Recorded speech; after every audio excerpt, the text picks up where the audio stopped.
This is kind of hard to understand, but sometimes you can try so hard at something. Sometimes you can be so prepared and still fail.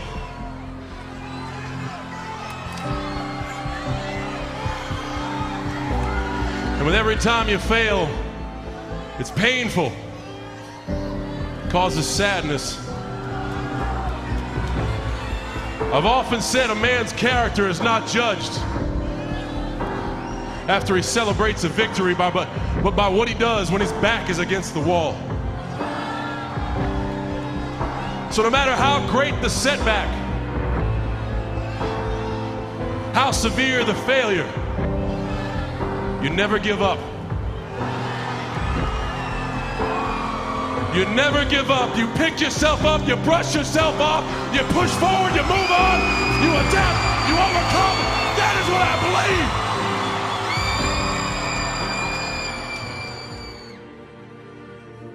believe. Make a choice. Like, you just decide what it's going to be, who you're going to be, how you're going to do it. Just decide. And then from that point, the universe is going to get out your way. Got a couple of good friends down in South Alabama. Their names are Bernard Haygood and Jimmy Glenn. They were out riding through the South Alabama foothills one day and they got a little bit thirsty. They pulled behind this old abandoned farmhouse. Bernard was driving, he hopped out, he ran over to this old pump and he grabbed the handle and he started the pump. Well, it was hot.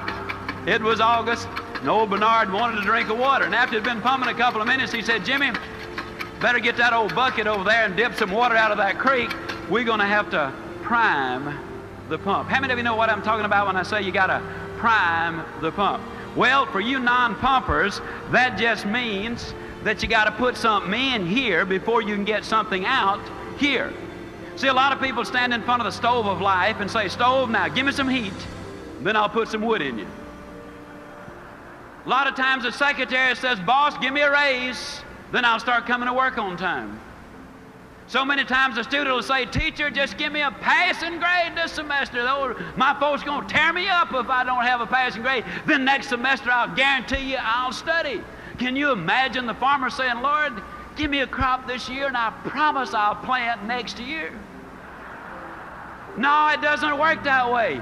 First of all, you got to put something in before you can get something out. Well, old Bernard wanted that drink of water. I mean, it gets hot in South Alabama, and he was just pumping away, you know. And I'll tell you, that sweat was beginning to come off of him. And he said, "You know, Jimmy, I just don't believe it's in the water down there." No, Jimmy said, "Yeah, it is, Bernard. You know, in South Alabama, the wells are deep.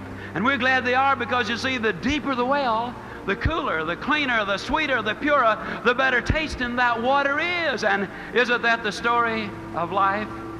Isn't it true that that prospect that you really have to work on the most, when you finally do make that sale, isn't it true that that's the one that really gives you the most satisfaction? Isn't that the one? Isn't it true, ladies and gentlemen, that the boy or the girl who was available to every Tom, Dick, and Harry, or Mary, Sue, and Jane come down the pike, those boys and those girls are not the ones that make the kind of husband you want and the kind of wife that you want? Isn't it true that the things in life that have value, that you got to do some pumping for? Well, old Bernard, man, he wanted that drink of water. I mean, by then, he was really working up a sweat. But, you know, there's always that question, just how much pumping are you willing to do just for a drink of water? And finally, old Bernard just threw up his hand. He said, "Jimmy, they're just sitting in the water down there." Jimmy said, "Don't stop, Bernard, don't stop.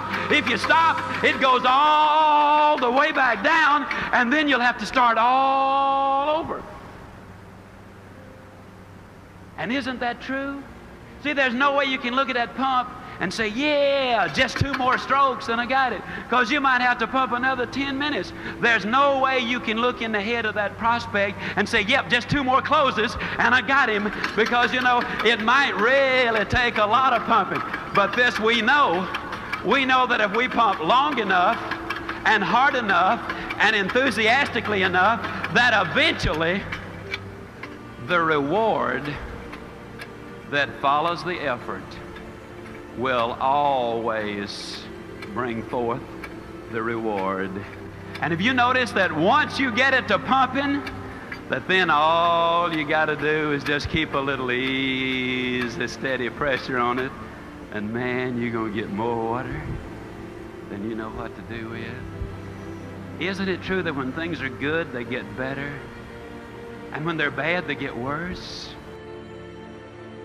The first step before anybody else in the world believes it is you have to believe it.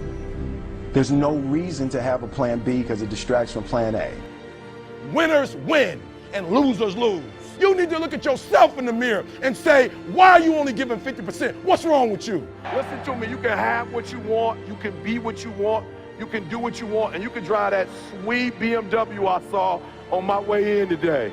The difference between who you are and who you want to be is what you do. Confucius said, he who says he can and he who says he can't are both usually right.